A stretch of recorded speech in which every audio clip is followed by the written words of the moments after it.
So this is the next part of this question and this is part C.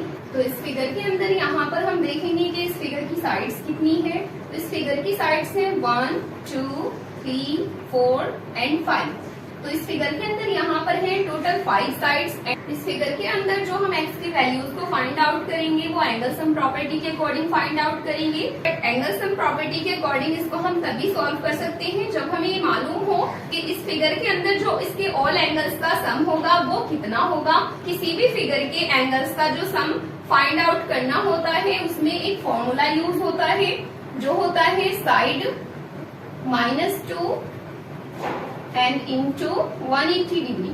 यहाँ पर हम इस फॉर्मूले के अकॉर्डिंग इस फिगर में जो इसके इंटीरियर एंगल्स का सम है उसको फाइंड आउट कर सकते हैं इजीली। तो जैसे कि हम देख सकते हैं कि यहाँ पर जो इस फिगर में नंबर ऑफ साइड्स है वो है 5। साइड का जो नंबर है इसमें वो है 5 एंड -2 को एज इट इज कॉपी करेंगे and then we have to multiply here this 180 degree. So 5 minus 2 will be 3 into 180 degree and 18 3s are 54 and 0 will be as it is। तो हम देख सकते हैं यहाँ पर कि इसमें हमारे पास इस फिगर के जो ऑल इंटीरियर्स के एंगल्स का सम आएगा वो आएगा 540 डिग्री। जैसे कि यहाँ पर x यहाँ दोनों दे रखे हैं, मीन्स ये जो x एंगल है वो इस x के इक्वल होगा एंड एक एंगल यहाँ पर 30 डिग्री का गिवन है। बट हमें इसमें ये नहीं मालूम कि ये वाला जो एंगल है वो कितने डिग्री का होगा एंड ये वाला जो एंगल है वो कितने डिग्री का होगा।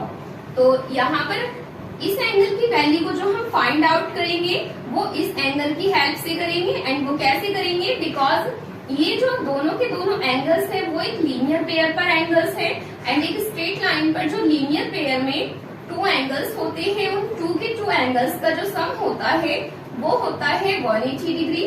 तो इस एंगल की वैल्यू को हम डायरेक्टली भी फाइंड आउट कर सकते हैं 180 में से 70 डिग्री को सब्ट्रैक्ट करके। बट इसको हम इस तरह डायरेक्टली नहीं लिखेंगे, इसको हम एक सिस्टम के अकॉर्डिंग सॉल्व करेंगे।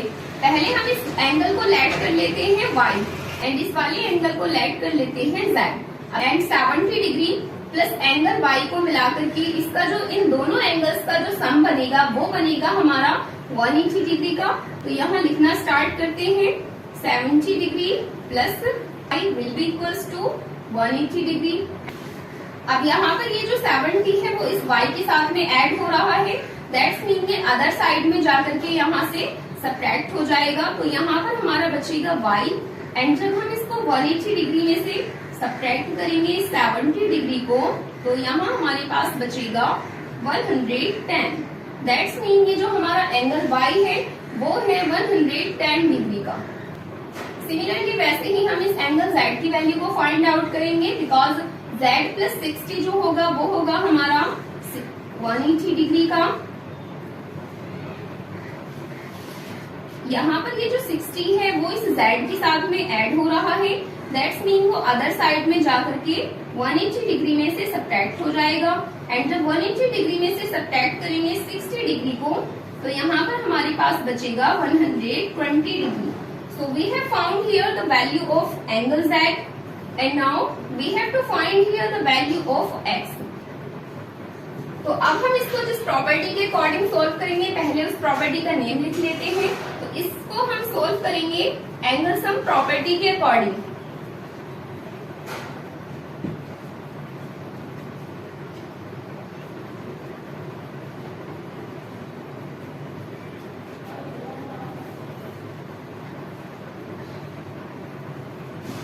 यहाँ पर जितने भी इंटीरियर एंगल्स हैं ऑल एंगल्स का सम बना करके टोटल 540 डिग्री का होगा बिकॉज इसके एंगल्स का जो सम था वो हम ऑलरेडी यहाँ पर फाइंड आउट कर चुके हैं।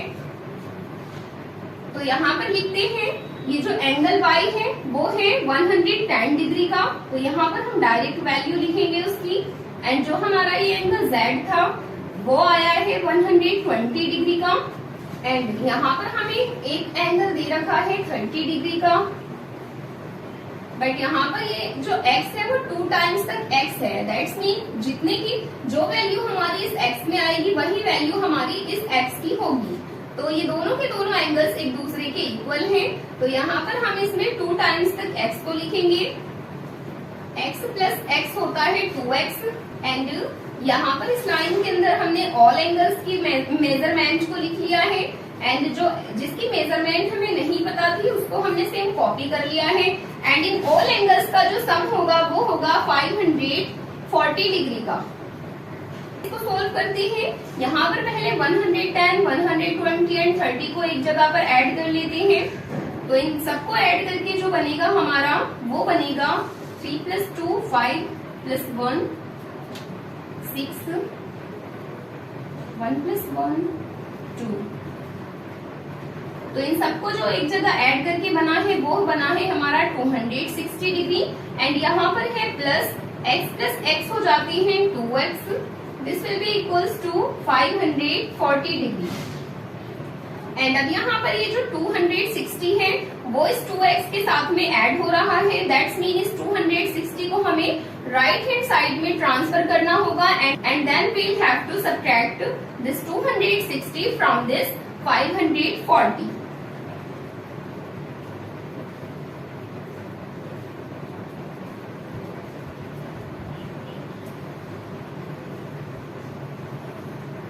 तो we got here this 280 but यहाँ पर ये जो 2x है वो 2x के साथ में मल्टीप्लाई हो रहा है। दैट्स मीन इस 2 को हम अदर साइड में ले जाकर के यहाँ डिवाइड करेंगे। तो जब 280 के साथ में इस 2 को डिवाइड करेंगे तो ये बन जाएगा 14 2 28 and 0 will be as it is. तो यहाँ पर हमारे पास x की जो वैल्यू आई है वो आई है 140 डिग्री।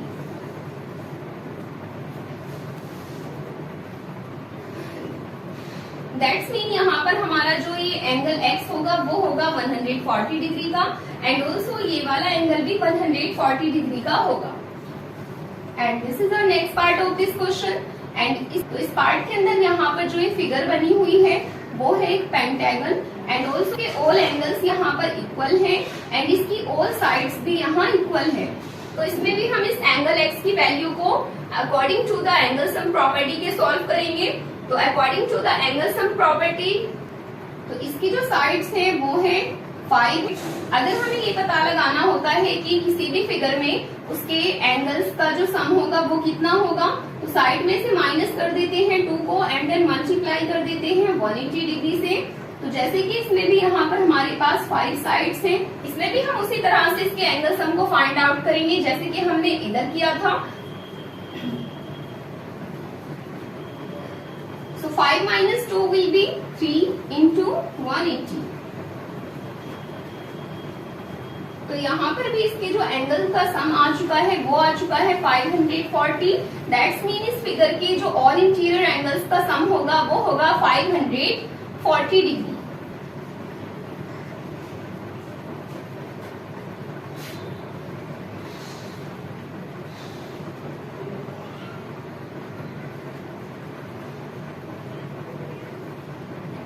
एंगल सम प्रॉपर्टी के अकॉर्डिंग जैसे कि यहाँ पर ये 5 साइड्स हैं इस फिगर के अंदर तो 5 टाइम्स तक यहाँ पर हम x को ऐड करेंगे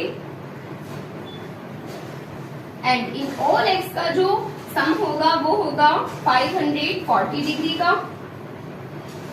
सो यहाँ पर हमारे पास है ये टोटल 5x।